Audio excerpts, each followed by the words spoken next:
Graça e paz, igreja. Mais um dia de escola bíblica.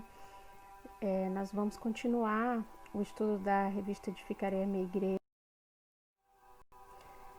Então, como eu falei na semana passada, a lição 11, ela traz como título as ordenanças da igreja, né? Semana passada nós falamos sobre batismo, e hoje nós vamos falar sobre a outra ordenança, que é a Santa Ceia.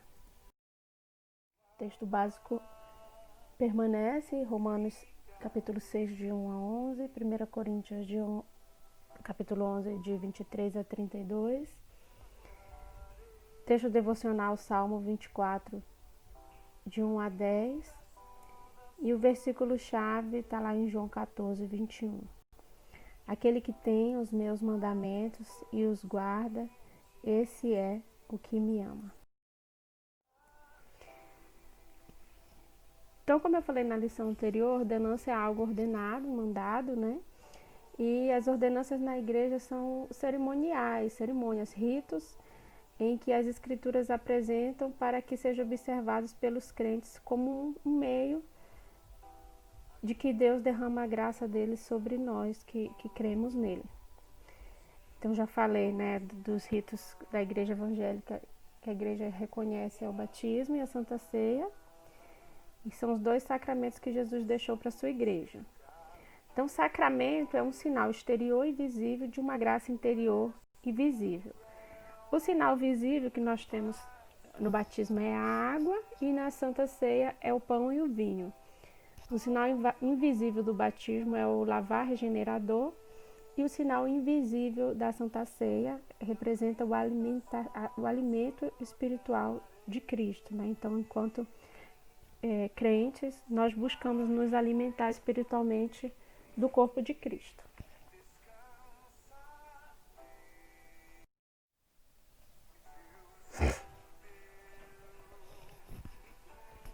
Então, irmãos, é o nosso momento de refletir agora um pouco sobre como a gente se sente, o que a gente pensa antes do momento de ceiar, de participar da ceia do Senhor.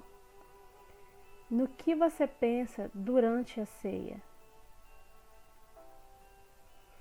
O que você costuma dizer ao Senhor em sua oração durante a ceia? E qual o significado a ceia do Senhor tem para a sua vida? Vamos pensar um pouquinho sobre esses tópicos aqui.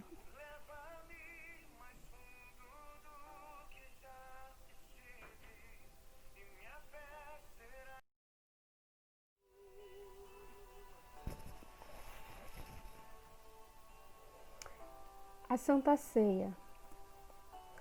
Então, nós vamos dar uma olhada nos termos utilizados para descrever a ceia.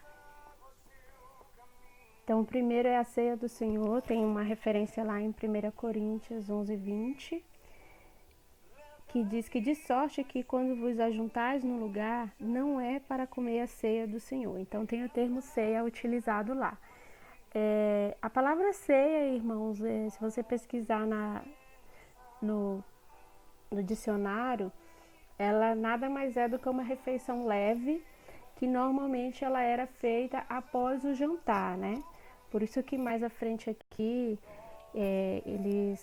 Paulo vai falar que quando você for participar da ceia, se você tiver fome, para você comer em casa, né? Porque o momento da ceia é um momento de comunhão, não é para você chegar lá e pegar mais e ficar irmão com fome, né?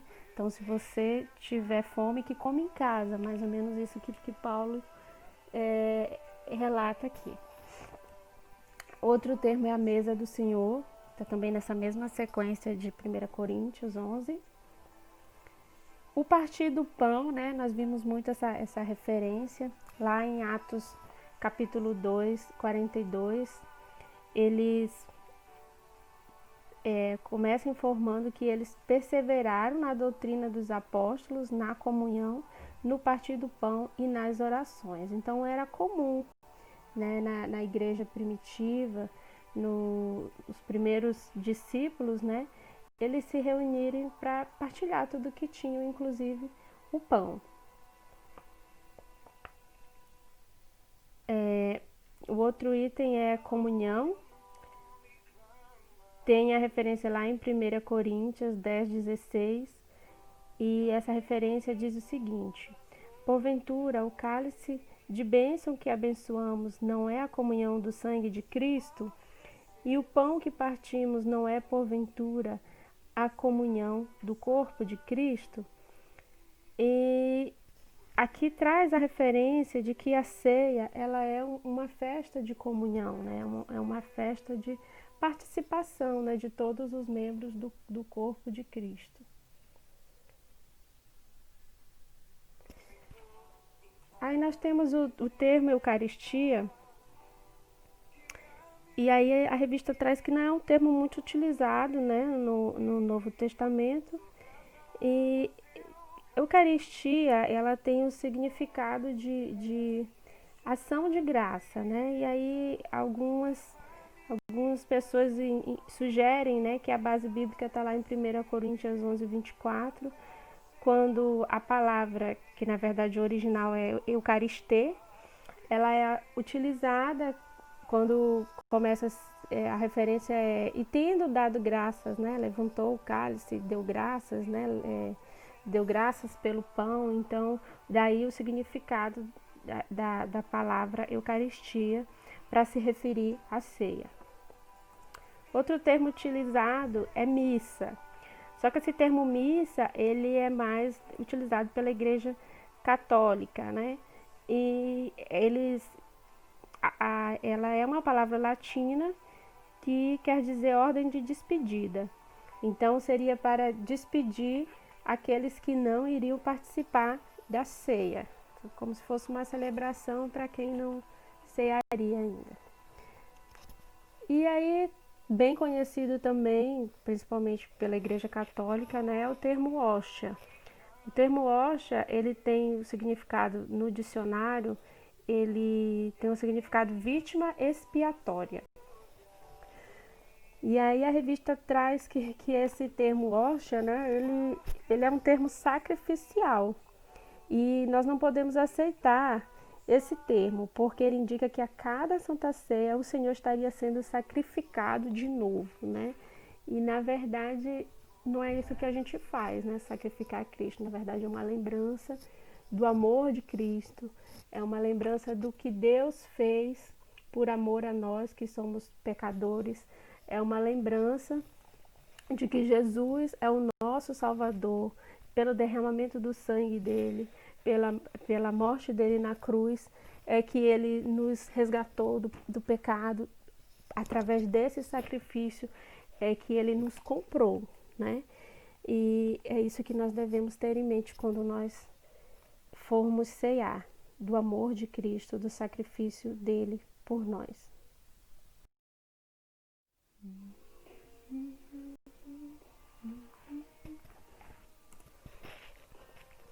Então, continuando, a instituição da ceia pelo Senhor.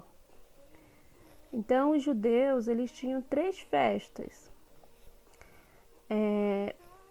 a Páscoa, Pentecoste e Tabernáculos. Nessas 3 festas, a base dessas 3 festas, né, era tudo a Páscoa, né? Porque sem a Páscoa, sem a saída, né, do povo de Israel da escravidão ali do Egito, né, não haveria as demais festas que são festas de encontro, né? Então a Páscoa é a base de tudo, que é a libertação do Egito. Na Páscoa o ponto central era o Cordeiro. E o Cordeiro Pascal, ele tipificou Cristo, né? Lá em 1 Coríntios 5:7, Paulo diz que alimpai-vos, pois, do fermento velho, para que sejais uma nova massa, assim como estáis sem fermento. Porque Cristo, a nossa Páscoa, foi sacrificado por nós, né? Então, aquele que nos libertou, o Cordeiro que nos libertou, é próprio Cristo. E eles cantavam salmos E o pão e vinho também eram utilizados nessa festa. O cordeiro pascal, que é Cristo, simbolizava Cristo na festa, estava pronto a ser oferecido em morte, né? Então o cordeiro também era morto na Páscoa. Mas agora que Jesus já consumou o santo sacrifício, né, que foi a morte de Cristo, de cruz, o pão e o vinho, eles vão tipificar a carne e o sangue de Jesus. Então, o pão e o vinho são os elementos que vão representar o sacrifício de Jesus ali na cruz, né, que foi o cordeiro imolado. Observância no Novo Testamento. Então, se nós formos olhar a observância da ceia no Novo Testamento, nós temos aqui uma celebração diária iniciada depois do Pentecoste, né? Então, ali, logo após que houve o batismo, como a gente já viu na lição passada, e a conversão de 3.000 almas, né? A gente vê o relato de que eles perseveraram na doutrina dos apóstolos, na comunhão, no partir do pão e nas orações, né? Como a gente viu na tela anterior. Lá no versículo 46 de Atos 2, ele traz que e perseverando unânimes todos os dias no templo e partindo o pão em casa, comiam juntos com alegria e singeleza de coração. Então, como eu já falei, a ceia ela era uma refeição, né? E aí eles aproveitavam esse espírito de comunhão diária para também estarem juntos nos momentos de refeição, logo após o Pentecoste. E nós temos também uma referência de celebração no dia do Senhor, lá em Atos 27. No primeiro dia da semana, que no caso seria o domingo, né, ajuntavam-se os discípulos para partir o pão. Então, isso aqui nesse capítulo 20 de Atos, mostra que era uma prática no dia do Senhor. E aí, mais à frente, na primeira carta de Paulo, na primeira carta de Paulo aos Coríntios, ele traz a evidência de que essa celebração ela era feita na igreja. E aí aqui a gente traz os elementos, né? Como já falei, né? O pão e o vinho são os elementos visíveis que são utilizados na ceia do Senhor. Então, universalmente se empregam nessa ordenança pão e vinho, desde que nada se diz sobre a qualidade particular de pão e vinho a serem empregados na ordenança, fica a cargo de cada igreja decidir que tipo de pão e que tipo de vinho, né? Mas o importante é termos os dois elementos.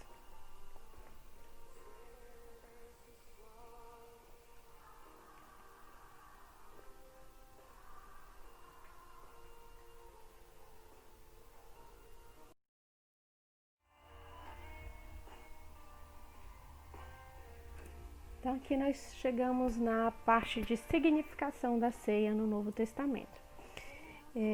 A revista traz a referência de 1 Coríntios, de capítulo 11, do versículo 23 ao 32, que eu vou ler aqui com os irmãos, para os irmãos.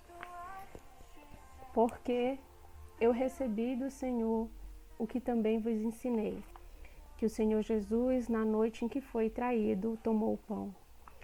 E tendo dado graças, o partiu e disse: Tomai, comei, isto é meu corpo que é partido por vós.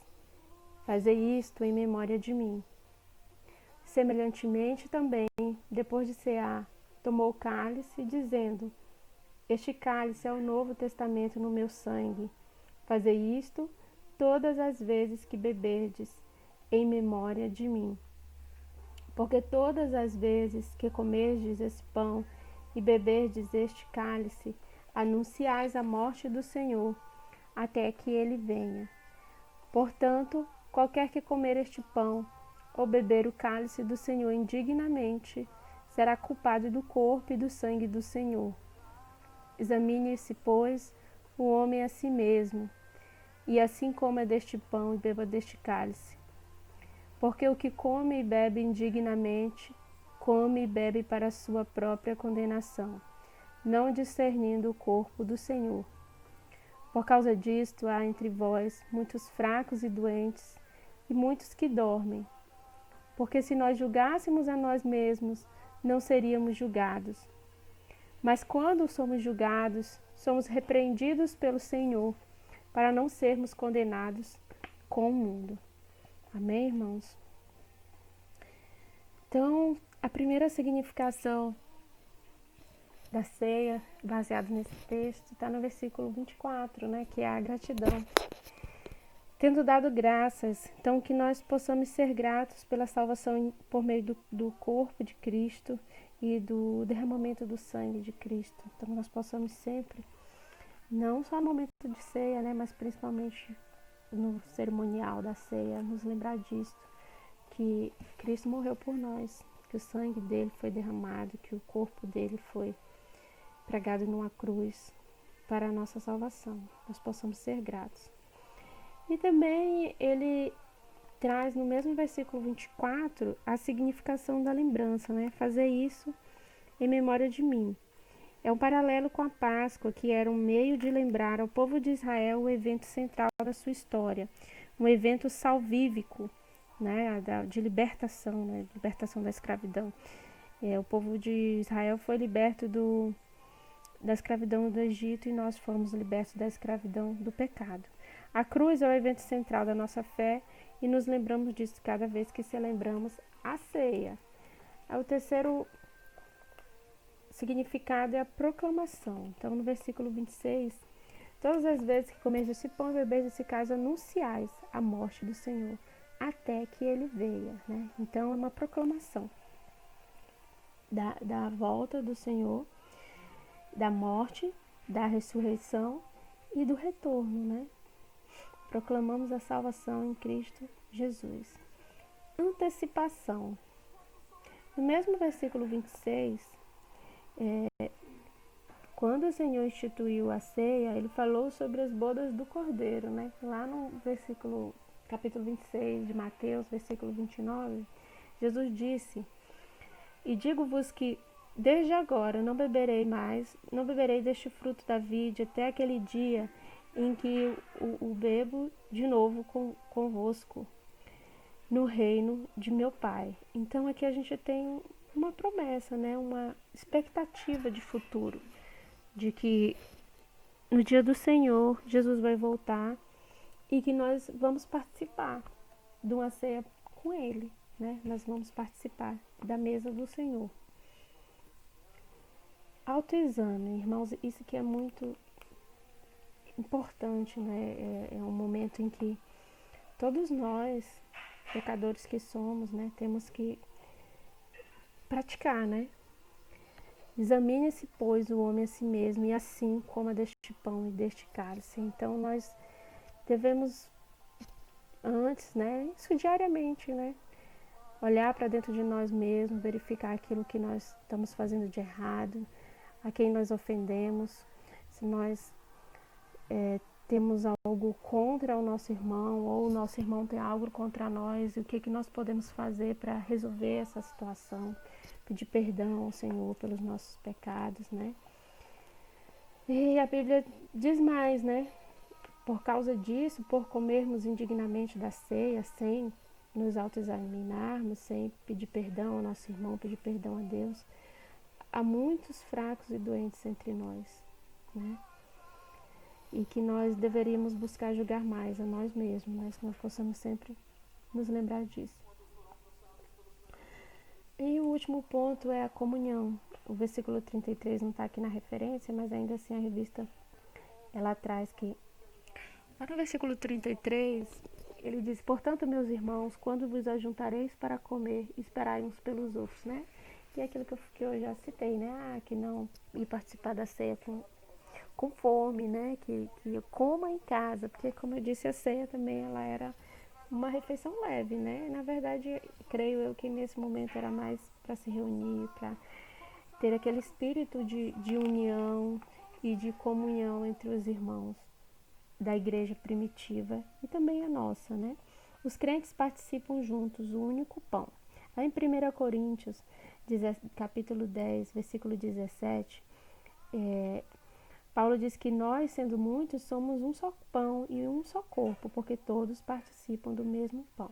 Nós já vimos, né? Nós somos membros do corpo de Cristo, que é a igreja, né? E nós dependemos um do outro, né? Por isso tão importante a comunhão entre os irmãos, tão importante a harmonia, o perdão, o amor, nós utilizarmos os nossos dons para benefício do próximo, para a edificação da igreja. E sentar-se à mesa do Senhor com o irmão com quem se tem atrito é uma atitude de autocondenação. Então, por isso é importante a gente se examinar aquilo que precisa ser corrigido entre nós, irmãos, e entre Deus, porque nós fazemos parte do mesmo corpo. Que nós possamos sempre nos lembrar da importância da ceia na nossa vida. Amém?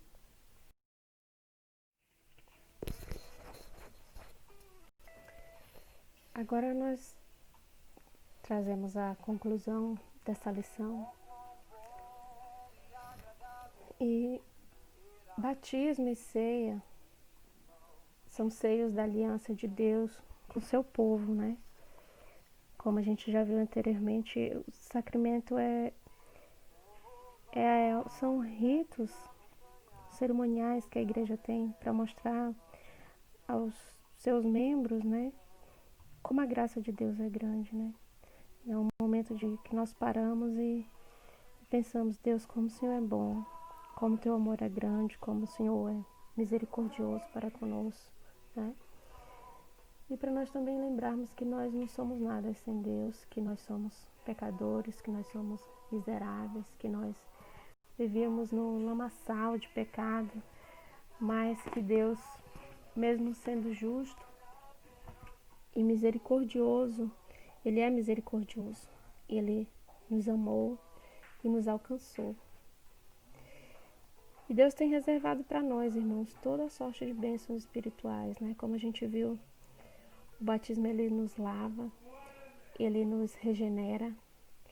É uma oportunidade de novo começo, é quando eu professo a minha fé em Cristo Jesus, é quando eu recebo a Cristo como meu Salvador e faço um compromisso, faço uma aliança com Deus, que eu vou buscar mudar, que eu vou buscar a minha santificação.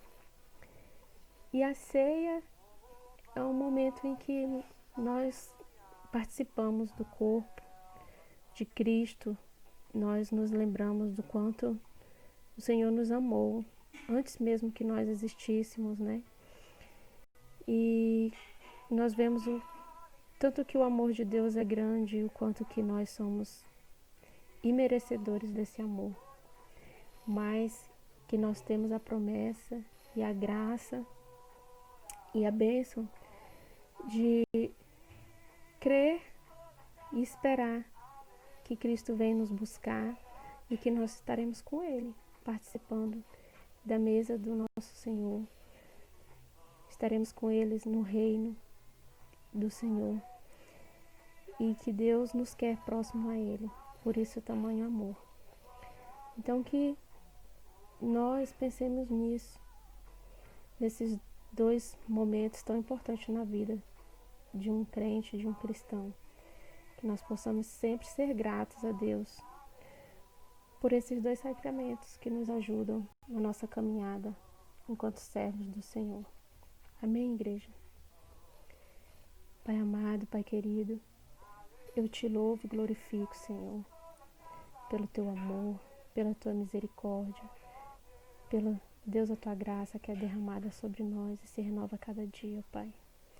Deus, que nós possamos melhorar, ó Deus, cada dia mais, que nós possamos buscar, ó Deus, o entendimento, ó Pai, cada dia mais da tua palavra, o entendimento, ó Deus, do que é ter o teu Espírito Santo morando em nós, habitando em nós, que nós possamos reconhecer a voz do Espírito Santo, ó Deus, no nosso dia a dia, que nós busquemos mais e mais nos relacionar contigo, Senhor, estar próximos a Ti, ó Deus, que nós possamos, ó Deus, buscar nos examinar mais o nosso interior, as nossas atitudes, e que nós, ó Deus, possamos evitar, ó Deus, o julgamento ao próximo e busquemos olhar os nossos defeitos antes, ó Deus. Que nós possamos, ó Deus, ter compaixão do nosso irmão também, que caiu. E se formos, ó Deus, buscar nos aproximar do nosso irmão, que não seja para condenar, mas que seja, ó Deus, para levantar, Senhor.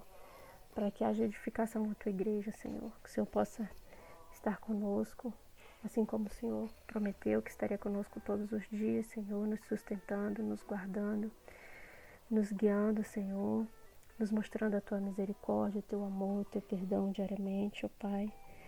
E que a nossa busca, ó Pai, seja busca de comunhão uns com os outros, exercitando o amor em Cristo, ó Pai, exercitando o perdão e a compaixão que o Senhor coloque em nossos corações, ó Deus. Quebranta-nos para que não sejamos duros, ó Pai, para que não nos tornemos insensíveis, ó Pai, ao teu chamado. Cuida da nossa igreja, Senhor.